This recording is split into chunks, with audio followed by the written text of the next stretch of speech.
sad to say, I feel it is a divided council. Mm-hmm.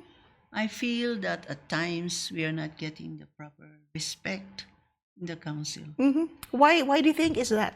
because the vice mayor raises his voice. Naku, naaakusahan kasing nang bubuli itong ating Vice Mayor, ating butihing Vice Mayor na si Faustino Oloan. Again, we're shouting out to Sir Tino. You're welcome to guest here at the Breaking Point to answer these allegations of bullying and raising your voice. I'm not saying bullying, but I'm saying he raises his voice, and I think it is on record that I answer back and say that he should not do so. As in your person, of course, you would answer back. I would answer back and say, I think he should not do so. Batidong-batido na kayo sa konseho. Madam Lulu, you've been there for a long time and you've seen the passing of many councils, many vice mayors, many mayors. What do you think the difference is between yung noon tsaka ngayon? It looks more vicious. Now it is not naman vicious, but it becomes a more, it is an event na something na hopefully na I wish would not happen and turn out to be that way. I've been in the council for many years. Yes. I've been through Vice Mayor Marinas, Yes. and then Bautista, Peter Ray, yes. Peter Ray, and now it's really different because in the past, even when I was the vice mayor, our role is to preside. We are not supposed to give our opinions. We're not supposed to, in fact, participate in the deliberations because you're only supposed to preside. So That's magta-traffic the role ka. of the presiding officer. Oo. But it's not being practiced now. What happens now is the vice mayor gives his opinions on issues, sometimes not even related to the topic being discussed. How does that hamper the general peace and order of the council or the morale of our councilors? Well, ako, as far as I'm concerned, for me, I answer back. Without fear, syempre. I answer back because I think that I should be allowed to do so. And hindi dapat ganun na the atmosphere is tense. Now you don't know if somebody will just castigate you. And sometimes, how come kami, when we talk sometimes, we're stopped or not recognized? Pero yung mga iba, kahit na hindi recognized, Pwede. So there's some sort of discrimination somewhere along the way. Well, sometimes I feel that way. But ako, you know me naman, I raised my hand and insist that I should Of course. that I should be recognized. Is it harder to be a woman in the council today? Not anymore. Not anymore. Not like the way it was in the past. I remember when I started out as a counselor, I was treated as somebody who should, first merienda break namin, sabi ng isang counselor sa akin, Counselor Tabanda, you serve na our coffee. Oh my gosh! Nangyari yun noon. Yes. What did you say? Get your own coffee? No, I said, maybe we should let the staff do it. Pero that's the way they felt and that's the way they thought our Before. women were. Oo. That my role was supposed to be to serve coffee. That's a very funny story pero very alarming. True. Oo, nandito True. pa ba yung You know, the taong first- yun? Wala na. Wala na. You know, the first terms I had as counselor, parang ang feeling nila we're not on equal footing, na ang feeling nila ay medyo inferior ako sa kanila. This is why I always make it a point, I study the agenda, I read, talagang I prepare. You do before I your go to homework, Yes, kumbaga. I do my homework. And I think now they realize that we're on equal footing. Noon, my first terms, I was a crying lady.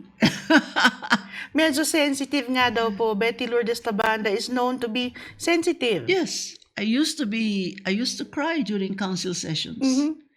When they would shout at me or they would, basta, I used to be called the crying lady. Ngayon, And there was a radio station. kilala ko yata yung nagbansag sa yung crying lady. May radio station noon. Every morning, binabanatan ako. Crying lady. Tapos ang daming sinasabi. A radio station every morning yan. So araw-araw. Kaya look at me now. Iron Lady na. Babalik ako dun sa tanong ko kanina. Ano ba ang nangyari dito sa reshuffling ng committees? At bakit, why is it such a big deal? Is it because of the majority and minority? Yes, it's because there was a reshuffling and they assigned committee. Actually it's voting.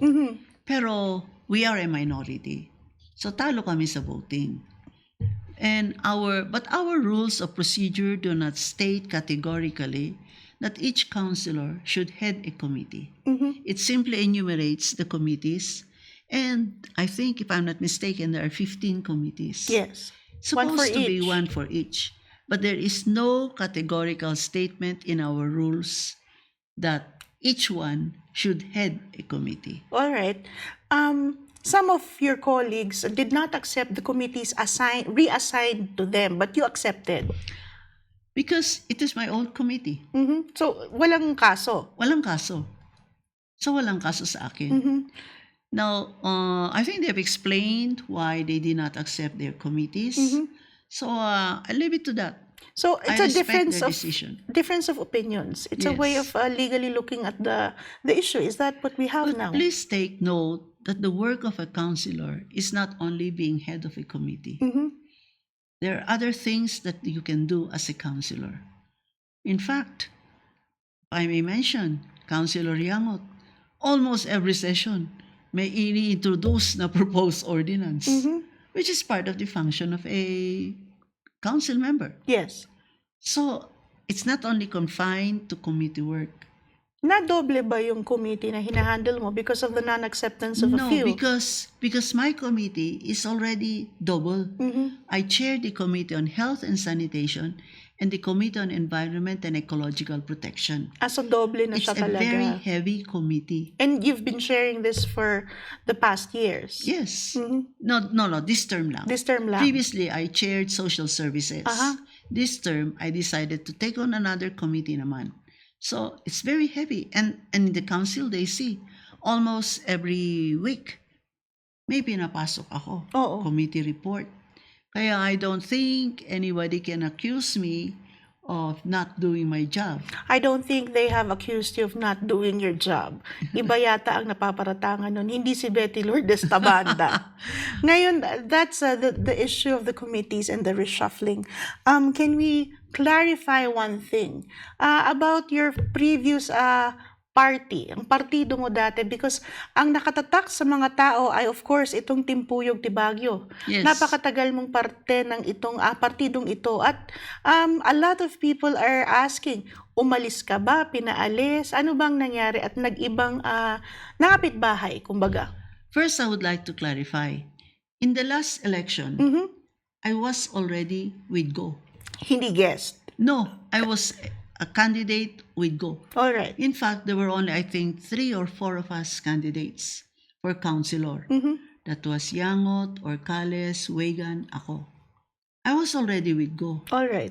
But in the latter part of the campaign, I was adopted as a part of the Timpuyog of Dumogan. All right. Adopted. Adopted. This is why in the tarpaulin na ganon, Nandun ka ako. pa rin. Yes, nandun ako. But originally, I was with Go. Yeah. Last election. Last election. Pero previously, you've been with Timpuyog for the Yes. longest time. Yes. Why the decision to change parties? It's because, if I may say, Apo Dumogan, Sir Maurice, makes decisions at the very, very last moment. Oh, he's known to do this. You know, previous to this, this election, we met several times with him. I was attending the meetings being called by Sir Maurice. I was attending it, Oo. religiously attending it. But every time we would ask him if he would be running, his answer would always be, kitaan tayo pa'y.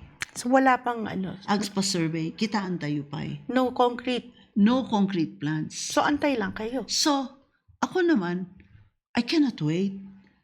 Malen, I cannot run as an independent. I cannot afford to do so. And I would not like to spend money to campaign as an independent. It is costly. So, I will not do that because for example, I run as an independent and spend a lot, the temptation to gain back what I spent is there. Mhm. And I refuse to do that. I have always maintained my integrity, my independence. Kaya ayoko to engage on issues of corruption. Talagang dito mag-gauge yung perceived na corruption or estimated na gagawin pagkatapos ng Yes. eleksyon sa laki ng If you ginastos sa spend kampanya. millions, let's say you spend 3 million to run as an independent now, Mm-mm. you'll have to get a lot of manpower, resources and all that, sound system, mga ganon, papakain ka. Oh, syempre. Too much for me. I will not engage in that. So, kailangan may partido I need talaga. a party. Mhm. And I was waiting and hoping that Sir Morris would decide. Up to the last minute, he could not decide. I had no recourse. Mhm. So what happened was, we even arranged meetings with him. In fact, I think you know that Congressman Go met with Dumogan several times. We were trying to get him to run with us. This is the backstories of our political rigodon. Maririnig natin straight from Councilor Tabanda kung ano ang nangyari behind the scenes. We were trying to get him to run with us. Mm-mm. Ayaw. Hindi. Hindi sa ayaw. They were asking him to run for mayor. Ah, Ang gusto niya talaga, congressman. oo. Tapos, Mark Go originally was not intent on running as a mayor. Mm-mm. What did he want to run? He was not going to run. Oh, okay. So, isang last-minute So decision only din ito. Saul was going to run. Mm-mm. Yun But talaga yung honestly, nakaset. Saul was already set to run as congresswoman Mm-mm. From the start. from the very start. So Mark was not really Keen on doing that. running as mayor. But this was being offered to Sir Dumogan, Sir Morris. But Sir Morris could not make up his mind. But in case now he was going to run, he was going to run as congressman. Mhm. Solgo was also already prepared to Oo. run for congresswoman. From the start. Yun na From the talaga. very start. Oo. So they were offering Sir Morris mayor. Oo. We met several times. Congressman Go met with Dumogan. This is why, at the last minute, Mark Go had to decide to run for mayor. So, it was a last-minute decision. Pero nagkasabay silang mag-asawa. Yes. Ngayon. Because we couldn't get Dumogan to run with us. So, it would be a party without a mayor, kumbaga. Precisely. Kasi no one wanted to run as No one mayor. wanted to run. They Ayaw were trying mo? to... No, I cannot afford. Ayaw mo? Cannot afford. It's very costly. The economics behind a political campaign. Siguro after election, pwede natin pag-usapan yan. Pag Yes. nakasubmit na ng mga itong mga reports sa kung magkano ginastos sa election, maybe we can do a separate episode after everything has been counted and declared. But they are planning to amend the matter because 3 pesos per voter. Grabe naman yun. Ang With napakahirap inflation naman daw, niya. hindi na pwede yun. Saan naabutin? Ito na nga lang pong folyetos na to. Baka hindi po umabot to ng 3 pesos. Napakahirap naman yun. So anyway, yun ang Yeah. kwento. So up to the last moment, before the filing, we were trying to wait for Morris to run, to tell us whether he was running or not. So imagine, he filed at 4:30 of the Friday, which was the last day for the filing. Malen, I could Yes. not afford to wait. Like I said, Oo. I need a party. So, To be honest, I need a party. so the party of Marco was the most convenient or the most closest to your ideals and And it temperament. was already a group that I was quite familiar with. Oo, sanay ka na. Or Yes. kampante ka sa kanila. Kampante na. Siyempre, kailangan kong tanungin. How can you reconcile itong inaakusahan ang ating butihing congressman at ang kanyang asawa na nag-file ng candidacy sabay? And people, of course, see that this is the start of a political dynasty in Baguio City. Paano natin i-explica ito? Or paano natin tatanggapin? First, I think that the electorate should choose their candidates on the basis of qualifications, competence, and integrity. That would be sanity criteria. If these candidates like the GOs possess this, why not? Actually, the constitutional provision states that the state shall parang give equal access to opportunities for public service. Of course, That's the first part. we live in a democracy. That's the first part of that section. Aha. The state shall give access to equal opportunities for public service. It's the second part that says political dynasty shall be prohibited as defined by law. So, it's the people's choice. If they have the qualifications, the competence, and the integrity, why not?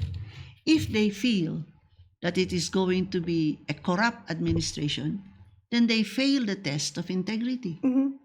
Then don't vote for them. So, para sa pananaw nyo, it will be a people's choice. Kung Yes. gugustuhin natin na magkaroon nga tayo ng the very first dynasty, kung sakasakali nga na mabasbasan itong ating mag-asawang Mark at Sol Go, one for Congress and one for mayor. People are very apprehensive or scared that the start of a dynasty would be a breeding ground for corruption. Dahil nga naman, ang opisina ng Congress at opisina ng mayor ay hindi na magkakaroon ng, kumbaga the line that divides the two offices will be blurred. What can you say about this? What I can say is, one is a national office, the other one is a local office. Yung budget ng national is different from the budget of local. Corruption can exist even if there is no dynasty. Kasi iba-ibang yung budget eh. National, there are national projects.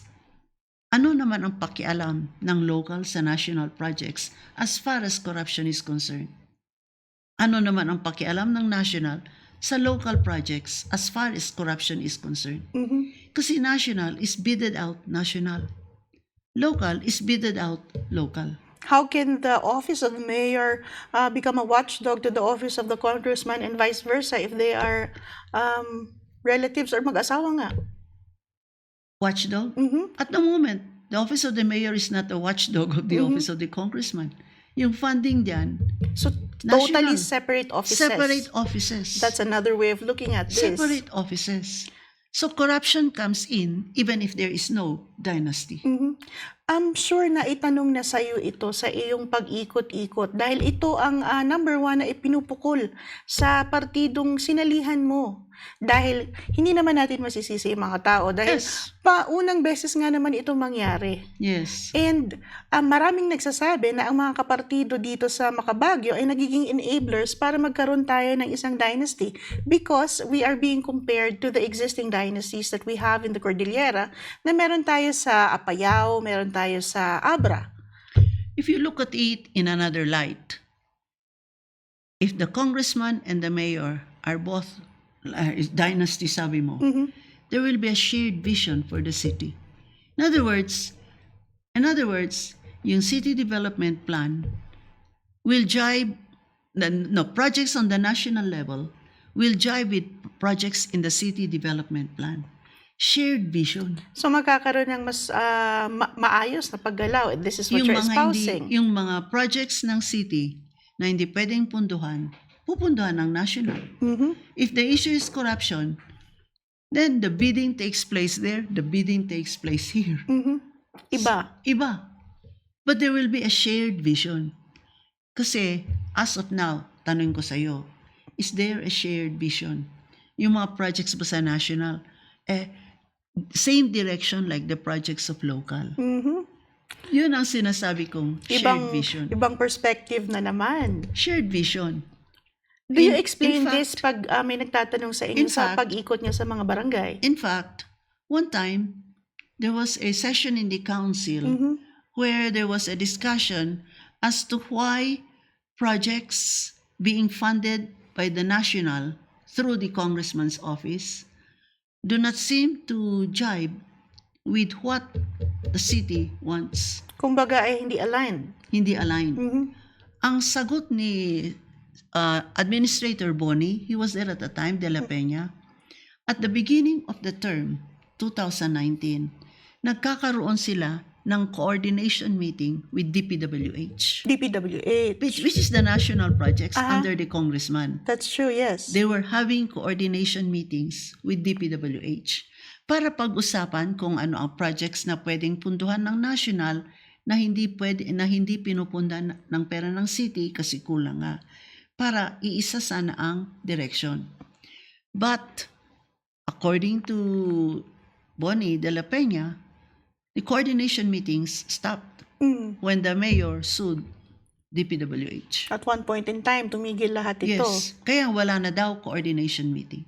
So, wala nang coordination. Sabi ni Bonnie, wala nang coordination meetings. So this is another perspective on this controversial issue of dynasty and if our electorate in Baguio City will allow this to happen in our city. So iba-ibang pananaw po ang wini-welcome natin dito sa The Breaking Point. And of course, we're open to both Sol Go and Mark Go para mag-guest din po at i-explica nila ang kanilang desisyon na tumakbo ng sabay. Pero ako, I trust the Baguio electorate. Do you trust Mark and Solgo? No, I trust the Baguio citizens to be able to perceive if there is corruption being committed. Ganun ka lalim at ganun ka confident ang tingin mo sa ating Baguio electorate? Yes. Look at Facebook ngayon. Wala pa nga corruption sinasabi na. Ibang usapan naman ng Facebook dahil dati Look at Facebook. Wala pa nga corruption jumping the gun na palagi Oo. ang social media. Oo. Isa So- ito siguro sa pinakamalaking diferensya kung paano mangampanya noon at ngayon because now candidates like yourself and your party have to deal with social media. Yes. Wala. So I think the Baguio electorate naman can perceive if there is corruption and they can take the necessary measures. Ako, I've already stated. Should I see that there is corruption being committed between the GOs, Congresswoman and Mayor, I would be one of the first to raise issues about it. You know me naman, Malen. Even during the time of Dumogan and Vergara, even if I was in their party, I would raise issues. Oh yes, you did. I would say, I don't think it should be this way and all that. A classic example is yung John Hay. Di ba? This is how the 19 conditionalities came about. I did not like to vote for John Hay at the time in 1994. And they asked me, why are you not voting? And you're even a party mate. Ako, my loyalty to my party ends when my loyalty to my people, to the people begins. Well- You know that for a fact. Yes, yes. And we have all been testament to all your protests Yes. over the years. Yes. Kapartido man o hindi. Kapartido man o pagpasok hindi. sa City Council, laging sinasabi ni Councilor Betty Lourdes Tabanda, tumitigil na ang mga partido pagkatapos ng eleksyon. I remember that. And as a matter of fact, if there is a resolution, proposed ordinance, even sponsored by my party mate, I can question. And I do question. So sa akin, it's not a question of whether party mate o hindi. After election, we're friends, we're party mates, but let us do what I think is right. Back to my question na hindi mo nasagot kanina. Do you trust Mark and Solgo? Yes, I do. I have to give them the trust, otherwise I would not be in their party. All right, so And that's the issue.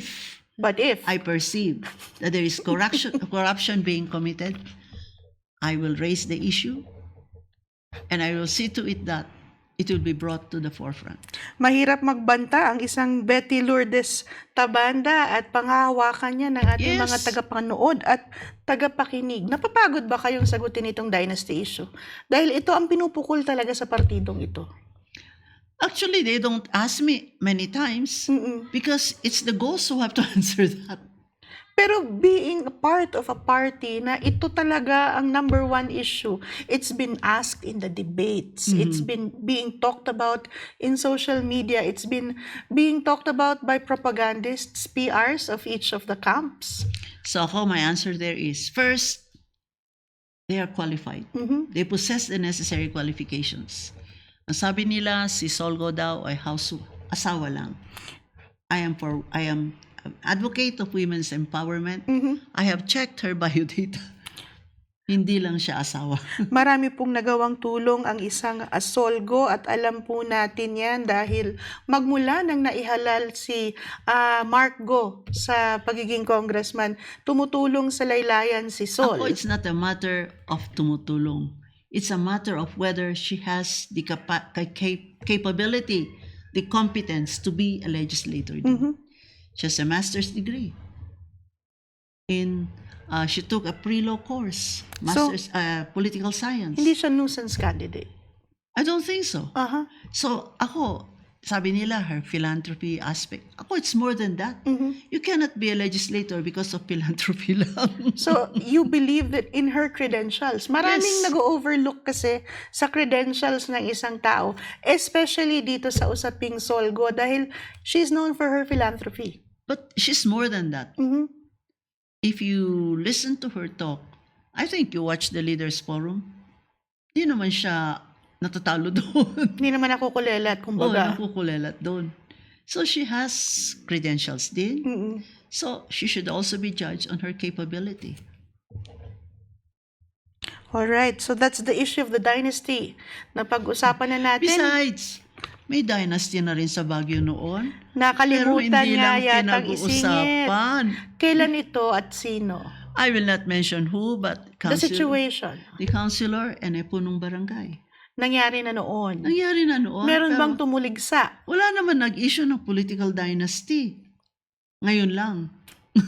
Dahil eleksyon. Election. But there was kapitana and councilor. Alright, let's leave it at that. Wala na tayong papangalanan. Oo nga.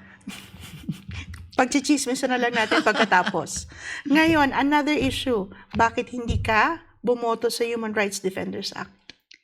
First, Marami kasing nagulat dito ha. Personally, for example, sa aming media organization, kami ay personally nagulat. Hindi siya nagboto. yes. Bakit? Why? There are certain provisions. First of all, I am in favor of protection to human rights defenders.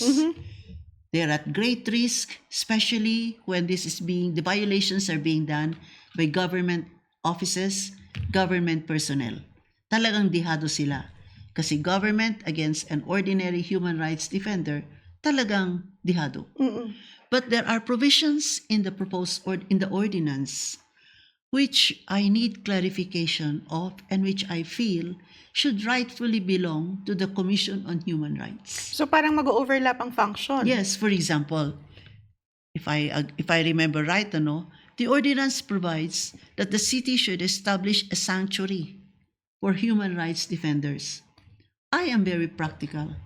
Who will operate the sanctuary? Who will fund the sanctuary? There is no item in our budget, as far as I know, which provides for such item. So kung paano patatakbuhin ito? Yes, yung sanctuary. Paano patatakbuhin? Shall we get people to continually guard them? Kasi you're protecting them nga eh. 24/7 dapat ng security dito. I feel that it is the function of the Commission on Human Rights. Hindi ba dapat silang mag-provide ng sanctuary? That's one provision which I felt should not really be there because it is an overlapping with the functions of the Commission on Human Rights. Why are we taking it upon ourselves to provide the sanctuary? Diba, Commission on Human Rights sana? So that's your top one. My top one. The other one is, there should also be a provision on the protection of rebel returnees. They are also being discriminated against. So equal sana, human rights defenders, but also rebel returnees. When these human rights defenders become part of a movement, but they decide to go back to the mainstream, they should also be protected. Ito yung mga nagbabalik loob sa gobyerno. Nagbabalok loob sa gobyerno. I have seen how they have been insulted, defiled. Even in forums na ganun, binubudin sila. Ang ano ko is, equal rights, equal protection of the rights of all. So you opted to abstain. I opted to abstain. Naaakusahan ka ngayon na anti-human rights defenders ka naman. I am not. I admit that they should be protected. And I would have voted in favor of that. Do you realize that this particular ordinance is based on a law, based on a proposed bill in Congress, which has never been approved in Congress? Kaya landmark nga ang nangyari sa Baguio. Actually, we're the second.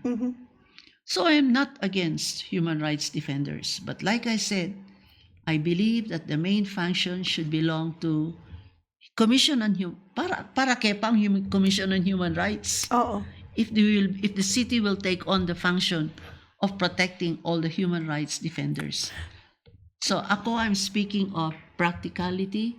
I'm speaking of the absence of funding, the absence of city personnel to take on the function of establishing a sanctuary. Ibang-ibang perspektibo talaga ang binibigay ng isang councilor tabanda. Babigyan lang siya ng pagkakataon na explika lahat ng kanyang pananaw. Maliliwanagan lahat ng tumutilig sa kanyang mga ginawa. Ngayon, I'll ask you a question because you've been in public service for 27 years. Yes. That's a long time. True. People say, tama na, hindi ba dapat bigyan na natin ng chance ang ating younger generation? And I know, you have been told na wag ka nang tumakbo, matanda ka na. First, I believe that my experience, the knowledge I have gained through all these years, can still be put into good use. So while it is true that we are elderly, hindi naman tama yung sabihin na alisin na yung mga matatanda. Pero nangyari yan. Yes, in fact, I was even present when we were told na alisin ng mga matatanda. How did you feel at that time? I felt, bakit ganito ang sinasabi? Why? The city has an anti-discriminatory ordinance. When you say na alisin ng mga matatanda, you're discriminating against the elderly. Second, the city vision being proposed by the mayor includes inclusive society, inclusive city. What is an inclusive society? It is one which welcomes all, regardless of age, regardless of sex, regardless of religious orientation. Di ba yun ang inclusive? So, parang sa akin, bakit naman pinepwera na ang senior? Inclusive nga anti-discriminatory ordinance nga It's never happened to you. It's never happened to people your age, ang mga senior na sinabihang tama na. Ako, this is why when I go campaign, I say, give me one more chance to make me finish my third term as a city councilor, then probably I will retire. But I still have some things that I need to be done. So, why say na hindi na? Besides, bahala ng tao. I feel I have done a lot of legislation and I want to leave a legacy na talagang I did my work as a public servant. They say that the stronghold of your votes is the senior citizens. How do you take care of this sector? When I was the chair of the Committee on Social Services, talagang we put in a lot of legislation to benefit seniors.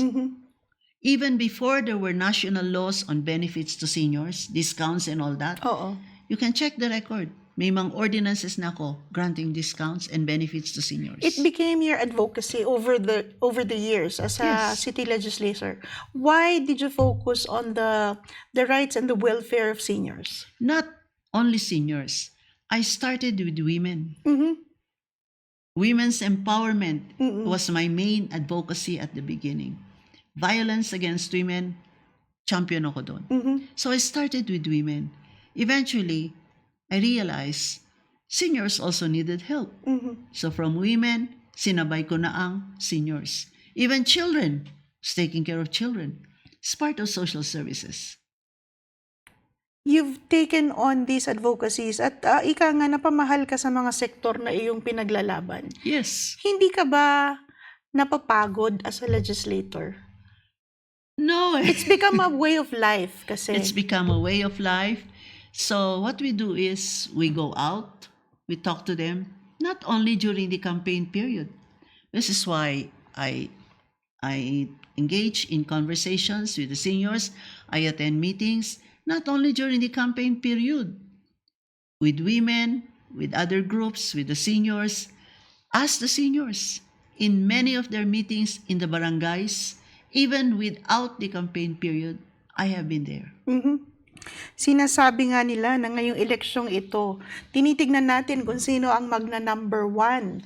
At ang pangalan ni Councilor Tabanda ang pumupunta sa taas dahil nga dito sa iyong senior citizen stronghold. I do not aspire to be number 1. Mhm. I do not have the energy and the stamina to go out campaigning at 6 o'clock in the morning and then visiting all the dead nag Na traditionally ay talagang in binibisita. all the chapels in the funeral parlor up to 11 o'clock in the evening. At lahat ng purok. Ang feeling ko, hindi na. Mhm. I am not interested in that. So, kampante I ka already na. tried. I already was number 1 at one time. Mhm. It's okay with me. Ang as akin lang is, as long as people give me their trust for my third and last term, basta hindi naman 11 and 12. But number 1, I leave it to the others. Let them fight it out. In fact, they're fighting it out. Sa tingin mo ba, hindi mababawasan ang iyong voting base dahil sa pag-sali mo dito sa partidong ito na napupukulan nga ng batikos dahil sa dynasty? I don't think it will affect my votes because most people naman judge you on the basis of you as a person, not talagang sa partido. Of course, there are those who lambast us because of the dynasty issue. Oo. In fact, I'm very sad because I have a friend, a client of mine. I helped him in this case. Kumpare ko pa, ninang pa ako sa kasal ng anak niya. Kilala ko ba to? Oh, kilala mo. Inaano ako. All because I'm with this party. Sa difference in temperaments and visions talaga. Because I'm with this party. So in other words, it's not because ayaw sa akin. It's just that I happen to be in this party. Mahirap ba explika? Lalo na dito sa mga, kuminsan kasi mas masakit yung opinion ng mga taong malapit sa atin. Yes, yun ang masakit. Oo. After all these years, after all the relationships we had, tapos mag-ano ng ganyan, nakakasakit nga. Ang partido kasi Makabagyo, iisa ang number 1 na pinupukol. Ito ngang dynasty issue, nasasaktan ka ba kapag ito ang ginagawang rason para iwasan ka? You know, honestly, hindi naman yung iniiwasan. There are only a few who do that. But all the rest, parang okay lang. But you understand the apprehension of many. But do you know, on the grassroots level, it's not an issue. Sa inyong pag-ikot. Yes, it's not an issue. Baka naman baluarte nyo ang pinupuntahan ninyo. Of course not. We go to, we have caucuses, we have rallies in interior. Like we came from Purok Sarok, Oo. in Camp 7, we came from Pias. One time we were in Kalkalan, somewhere there. Oo. So, Hindi na it's not babanggit. an issue. Okay. In the grassroots level, it's not an issue. Okay. Only on the, the intellectual level, yun. Ito nga isyong to minsan sinasabi, hindi naman ito nararamdaman ng ating masa na pag-uusapan lang ito ng mga intelihente. Yun nga eh. That's another way of looking at it and analyzing it. But that's, napag-usapan na natin in length itong dynasty issue. Let's give it a rest at puntahan natin ang ating mga local issues. Okay. Game na game talaga itong si Ma'am Betty. Walang hinihindian talaga ito. Nakangiti pa eh. Kaya minsan nakaka-nervyos kausap eh. Bakit naman? Marami pong nagdedebate ngayon. It's been a subject of debate. And divisive na talaga ang issues natin. Unang-una itong ating palengke. Yes. Ang dami nang lumabas na pros and cons, pero lahat naman po ito ay pro-market development. All of us Yes. agree, we want to develop the city market. Nagkakatalo na lang kung sino ang magde-develop. Ano po ba ang tindig nyo dito sa ating PPP modality? Balikan natin yung boto nyo noon. Yes. First of all, I agree with you. The market needs rehabilitation. 100% agree ako doon. But as to how it will be developed, whether PPP, equity, or whatever it is, may discussion kami doon. We had a voting one time on a resolution as to how the market will be developed. The proposal was PPP, tapos through equity, hihiram ang city, or city ang mag-develop. In that particular resolution, I abstained from voting. Why? I was not in favor of PPP. Neither was I in favor of equity, yung utang. Oo. I wanted the city to be the one in charge of rehabilitating the market on a face-to-face basis. Ay, ito yung unti-unti. Hindi yung Oo. lahatan. In fact, the city started that. In fact, alam mo yung Magsaysay building, yung doon sa facing Center Mall, all the tenants there were given notices that they should vacate within a period of time. In fact, they were not issued notices. They were not issued contracts. Kasi the plan of the city was going to rehabilitate that. In other words, the original plan was face by face. Iinut-inutin nga. Yes.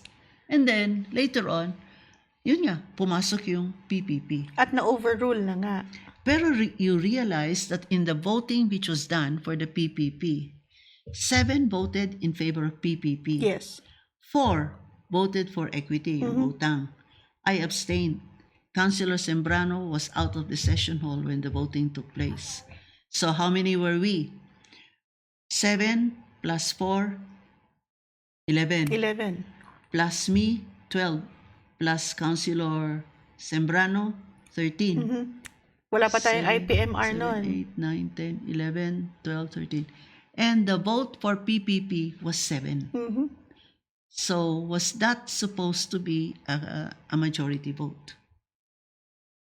That's the question. Because even if Councilor Sembrano was out of the session hall at the time the voting took place, she answered the roll call.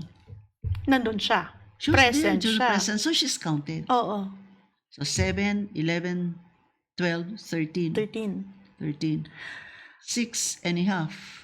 Eto na naman tayo Plus sa 1. bilangan. Baka pwedeng Pero the ito point na naman is, ang... nobody raised the issue as to whether there was a... Can it still be majority raised vote. when the kasi nga po nasa CDC na itong proposal.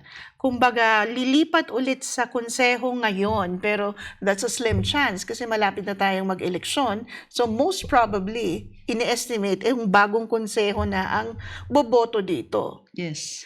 Mare-raise pa ba itong validity of the votes? I don't think it will be raised anymore. Dapat ni-raise na But noon. it should have been raised noon. But one thing is, you know that last session, we were disappointed because Councilor Molintas requested the PPP Technical Committee to present the market plan in the council. Why is that bad? Because previously, this was already presented at the convention center. During the... There was a consultation. Yes, the last one. Councilor Molintas sponsored a public consultation, and there was the presentation of the market development plan at the convention center. And it was Councilor Molintas himself who filed a request that this same presentation be made in the city council. Surprisingly, Administrator de la Peña wrote a letter to the council, hindi daw nila pwedeng i-present. Bakit daw? I-present na lang daw kung isasubmit sa council for council action after the CDC acts on it. Oh, kasama na naman sa non-disclosure ba ito? Oh, pero sabi ko naman, present na nga sa convention center. Oo. Ano ba naman yung uulitin dito? The very reason why there was a request to have it presented in the council kasi may mga may mga pronouncements daw ng mga ibang councilor na hindi daw tumutugma sa mga present sa convention center or kaya parang they are manufacturing daw facts or making false statements. Para to once and for all get correct statements, i-present sa council. Mainit talaga ang debate dito at kung ano-ano na ang lumalabas na Pero aligasyon. Administrator de la Peña said, hindi, they will present it na lang daw when they submit it to the council after the CDC. Mhm. Ay nagtataka ako, bakit ayaw i-present yung present sa convention center? Babalikan ko yung naging statement mo nung kasagsagan ng pagpili kung anong modality ang ating iti-take on para sa pag-develop ng ating palengke. Naglabas ka nun ng isang statement. Napakaganda kasi nang sinabi mo noon na sabi mo, you started the statement, it's a long statement, that's saying, I am a probinsyana. Yes. Can you please expound on this view? Because there were already proposals, I think there were proposals or there were ideas of being submitted na magiging mall and all that. Yes. Ang sabi ko, ay probinsyana. I would like to have a provincial style market. Yung bang with the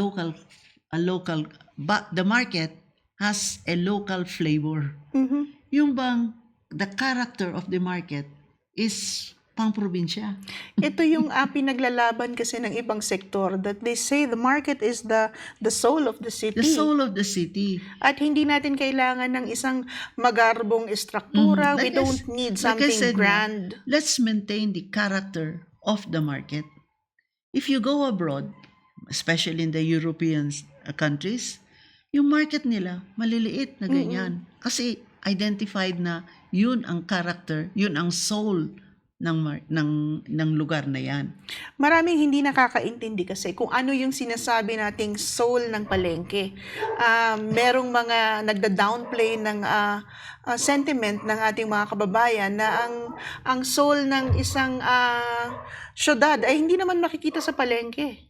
Ano ang pinangahawakan natin at sinasabi nating culture heritage natin ang palengke? Look, why do bakasyonistas, tourists, go to the Baguio market when the products there are available in the supermarket? Why do they go to the local market? They want to feel the local flavor. How do you think we can stop the PPP process? Kasi when we ask the mayor and our city administrator, it will go through its process. Actually, what happened there was we had a local ordinance on the PPP. Tapos late, then they started the procedure for the process of choosing the original proponent status using the local ordinance. Ito yung OPS. Oo, yes, tama. eventually pumasok yung law, yung PPP law. Ngayon may amended PPP law pa. Oo, totoo. Ngayon, what happened was, I was a member of the P4 committee Noong created una, under the local ordinance.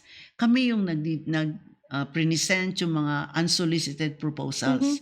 Actually, there were 3 Yung SM, Robinson, and the Market Cooperative. Pero na-disqualify yung Market Cooperative for several reasons ata. Yung sa incomplete documents and being late. So, ang naiwan was Robinson and SM. The P4 committee chose Robinson. Oo, and the nandun tayo proposal dyan. of Robinson was 2 buildings. One for the market and one for a mall. Pero when it went to the mayor, because the mayor has to sign the original proponent status, pinalitan niya. Binigay niya sa SM. Binigay niya sa SM.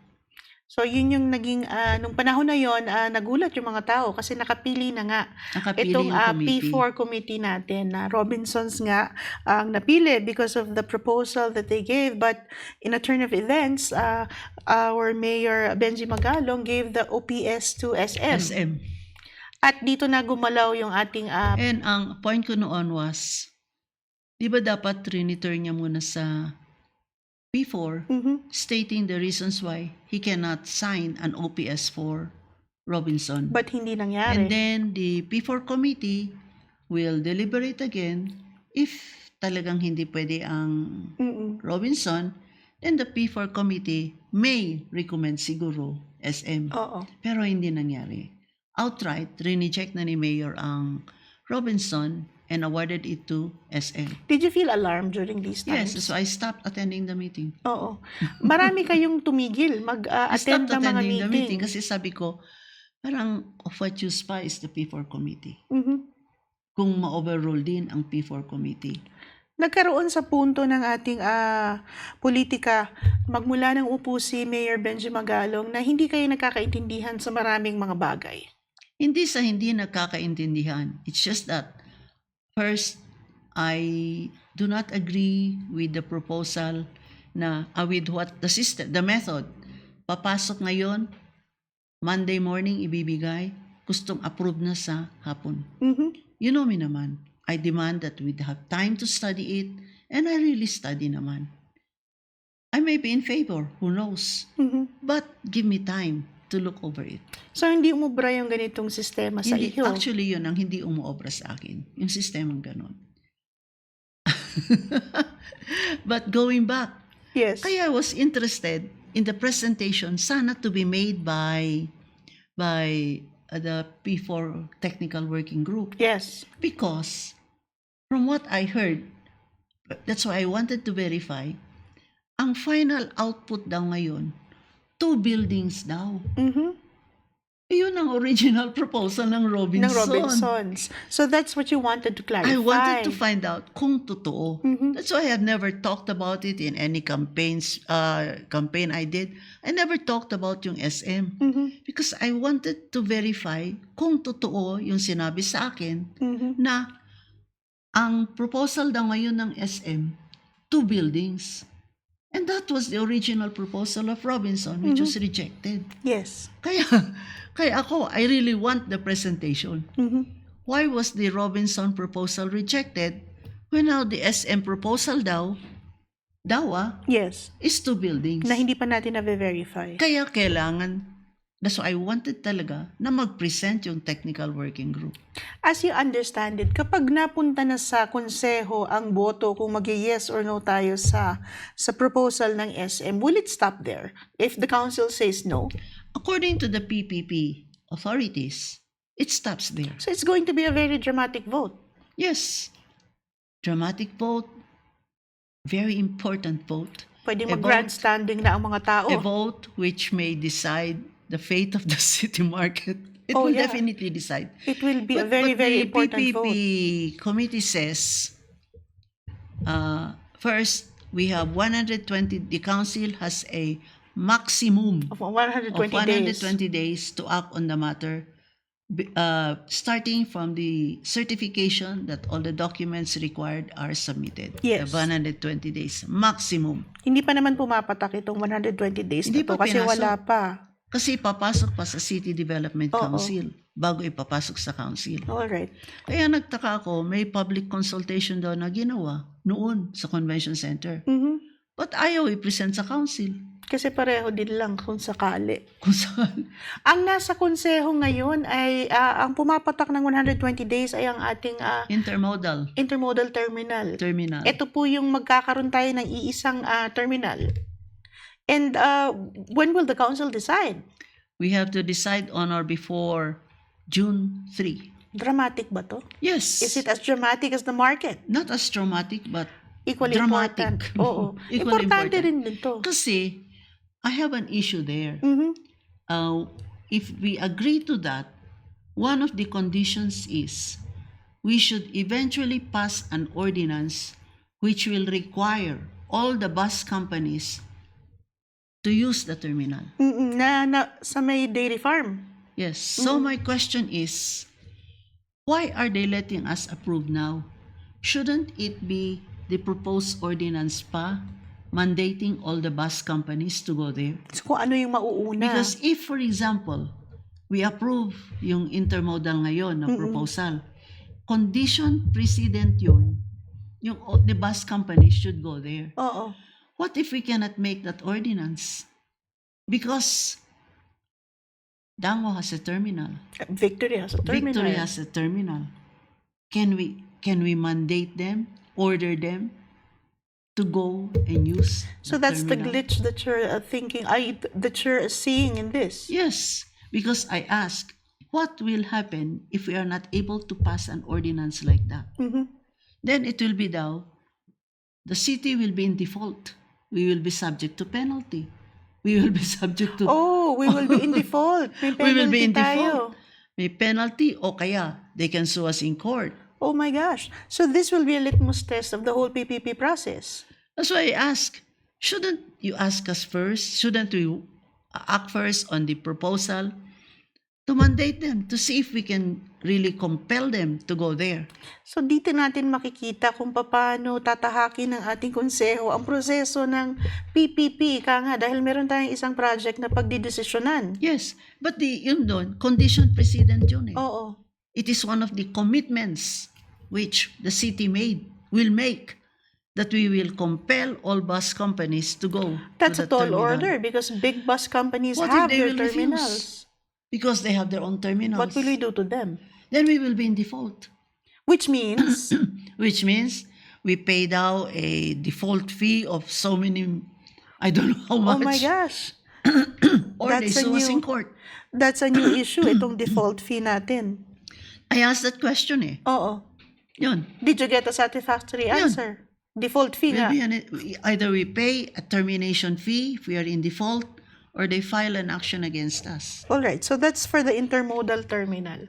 Ngayon, the issue of the market has been there for a long time. Nag-iiba-ibang anyo lang. Kumbaga, iba-ibang title lang every term. Dati we had Uniwide, dati we had a lot of things. But what do you really think do we need for the market? It has to be rehabilitated. Oo, syempre. Ako, my ano is, there should be a comprehensive development plan of the market. Tapos, we can do it on a phase-by-phase process. Yun. Kakayanin ba natin? Kasi sinasabi ng ating mga opisyal na hindi natin kaya yun. Look, we had 4.4 billion pesos in the time deposits. Ay, hindi daw pwedeng gamitin para doon yun. Bakit yun? Why? Because it was used daw for projects. Pero my point is, first, it shouldn't have been invested. The project should have been implemented. Ginastos sana yung pera. Oo. Yun.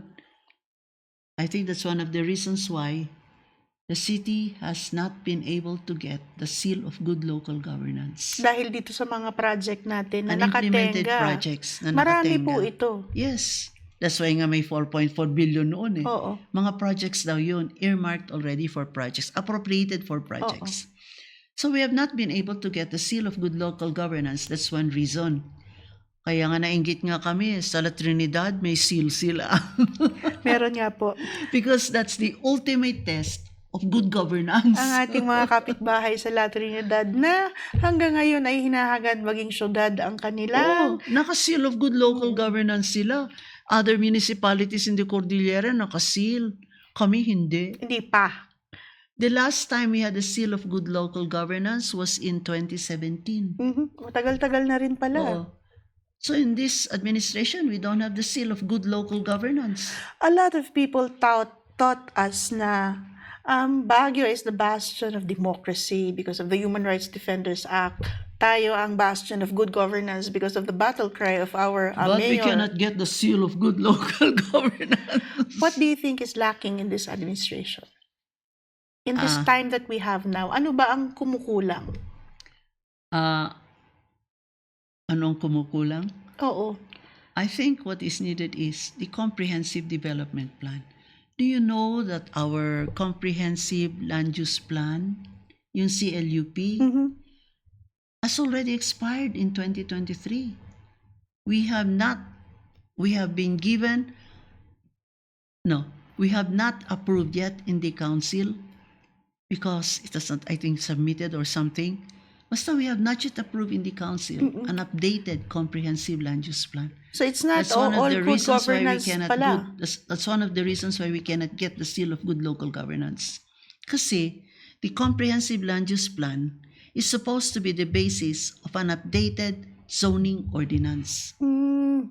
Ito ang root ng ating mga gagawin. Yes, it is supposed to be the root of what we're going to do in the city. Naglaps na ng 2023. It's already 2025. We don't have it pa. But nobody's raising it. We're raising the issue. Do people listen when you raise it? And where is our comprehensive land use plan? Oo. We need that. The zoning ordinance, where is it? We want an updated zoning ordinance. One reason why at the time when they were very strict about the issuance of business permits, one of the reasons was a business establishment is situated in an area classified as residential. I am interested in the updated zoning ordinance kasi my proposal is generally all first lots fronting major roads should always be classified as mixed use. Basta nandoon sa area na yon. Yes, either commercial, residential, or institutional, so that it will be easier to get a business permit. Napakahirap daw pong makakuha ng business Not permit anymore ngayon. during this election period na relax lahat. Ay, ganun po ba? Lahat regular na. May patama si Hindi, it's Councilor true. Tabanda. It's true. You just have to make an affidavit of undertaking. Mabilis na ngayon. Dahil, eleksyon. Siguro. Baka. Aywan ko. Basta you just have to make an affidavit of undertaking. We have a widely popular mayor, and his Good Governance Alliance is branded to be the team to beat. Hindi ka ba nagbumukhang kontrabida kapag tinutuligsa mo ang ating administrasyon? I am not criticizing the administration. In fact, even in the campaign sorties, I don't do so. I campaign on my own merits. But what I'm pointing at now, because you're asking me, Yes. is what should be done. Yes. Like, bring out the comprehensive land use plan, bring out the updated zoning ordinance, because that will help solve a lot of problems in the city. Like, for example, the comprehensive land use plan. There are issues being raised regarding that. Like, yung isang citizen, approve na yung survey plan niya sa DENR. Tapos, approve on DENR. So, he's supposed to be approved na sa AO 504. He's applying for the title, but he needs to get a certification from the city planning office. The city planning office issues a certification that his application cannot be granted because he is now his property is situated in what was identified as a forest reservation. All right. I need to see where is that forest reservation. That's why I need the plan. Yes. Is that the updated land use plan? So ganito ang problema that will confront you pag wala tayong ganitong plano. Yes. Is that really classified as a forest reservation? So we can't decide on this case kasi wala nga tayong updated plan. That's why he cannot get his title. Until Pero we have approved this na updated. yung survey plan niya sa Oo. DENR, approved na sa AO 504 yung kanyang application, but he cannot get his title. Komplikado Because pala. he cannot get a certification from city planning. All right. Because city planning says he is within a forest reservation. So my that's the question deal. is that what is contained in the updated land use plan? Na that area is a forest reservation. Yun. Tapos another one is nagpapatitulo. Hindi makakuha ng titulo. Bakit? City planning daw says, approve na yung plano niya ha? Oo. Approve na pati survey plan. Nandiyan na. City planning daw says that based on, I don't know what guidelines, CLUP daw, yung comprehensive land use plan, he should give a 3-meter right-of-way. And the right-of-way in that particular community, in that particular barangay, pang tao lang. Oo. Kaya 1.5 lang. Oo. Hindi kakayanin. 1.5. Kung bibigyan, if they will require a 3-meter Yeah. right-of-way, part of his property, his house, matatapiasan. Oo. And his title cannot be given nga because they are requiring a 3-meter right-of-way. So ako naman, I will give the benefit of the doubt to the planning office. But is that what is contained in the updated land use plan? What is taking so long? I don't know. I don't know. So I will give them the benefit of the doubt. Kaya sabi ko, is that what is contained in the updated land use plan? Kasi if the updated land use plan says 3 meters na ang requirement, sus, ang daming bahay ang Matatapyasan. matatapyasan. So yan po pala ang nagiging problema ngayon kapag wala tayong updated na mga planong ito. Yes, is that really forest reservation? Is it designated in the land use plan? Mga ganun ba? Okay. We've talked about a lot of topics. Yeah. A lot. Marami. So that's why I need a land use plan.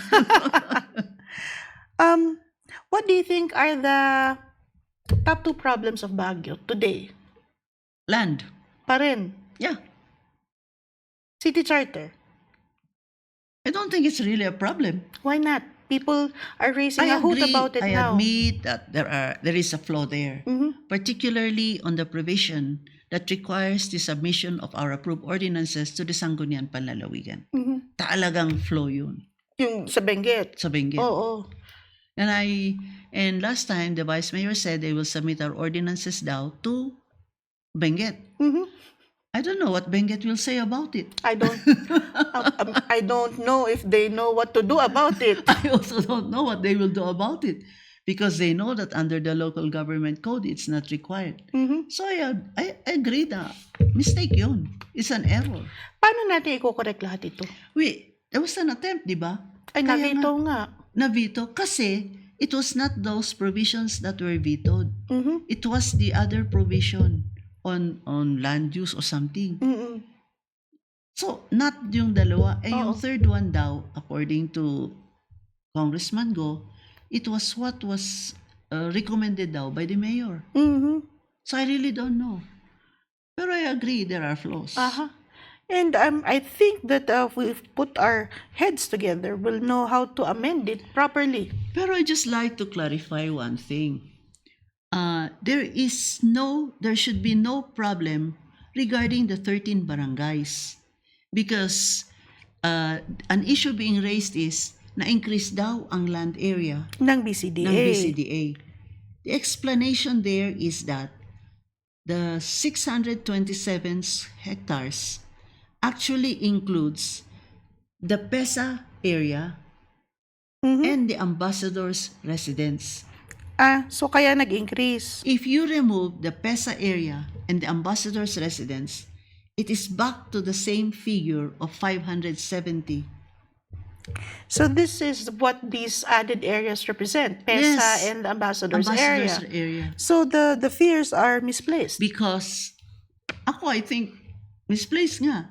Kaya yung fear ng mga 13 barangays na yung additional area will be taken from what they are presently occupying. Unfounded. Hindi totoo. Fake news. Hindi totoo. Hindi fake news, pero hindi totoo. Hindi totoo. Hindi totoo. That's why I was suggesting na sana DENR will make a map. DENR na Oo. ang gagawa. Showing what is covered by the 600 plus hectares. Oo. Para indicating to na appease the this is condition. PESA, this is PESA, this is anong area pa? Ambassador's residence. Oo. And this is the original area of BCDA. Alright. Tapos yung mga barangay mo nandito. 'Di ba? DNR should make a clarification regarding that Para klaro na lahat. to allay the Kumbaga, fears of the 13 barangays.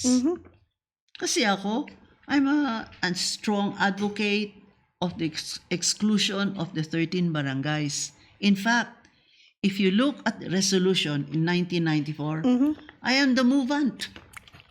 That's back in 1994. 1994, as early as 1994. Do you keep track of all the resolutions and ordinances that you've No, I made? can't. But at least the major ones, I am the movant. Kasi Oo. ang kwento niyan, I did not like to vote for John Hay. Pinatawag ako ni Dumogan and Vergara. Oh, naku, humarap ka dun sa dalawa. Yeah, sabi sa akin, Magkakapartido pa kayo nun. magkapartido kami. Crying lady ka pa nun. Hindi na. Ay, crying pa rin. 1994 pa yun eh. Magkapartido kami. Anong sabi nung dalawa? Sabi, balita namin, are you going to vote for this? Sabi ko, I know I have reservations. What are your reservations? Ganito. Kaya ang sabi nila, sige, we will make a resolution. You make a resolution where we will put down your objections and suggestions. Oo. That's how the 19 conditionalities Kaya came about. lumabas yan. Yes. If I may say so, ang nag-finalize at sumulat, si Noli Balatero. Di ba siya ang ano noon? Oo. Oh.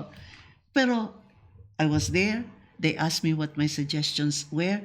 They incorporated the suggestions of the others. That's how the 19 conditionalities came about. Naalala ko tuloy si Noli Balatero. Hello, Manong Noli. Hello, Noli. Kamusta Di ka ba na? ikaw ang kasama ko noon sa gabi na yun?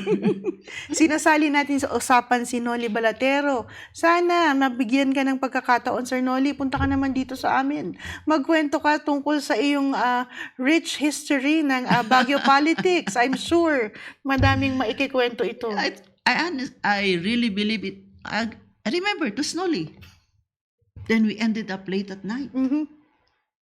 Kaya nagkaroon ng 19 conditionalities. Yes, that's why there are 19 conditionalities. Na hindi daw ino-honor ngayon.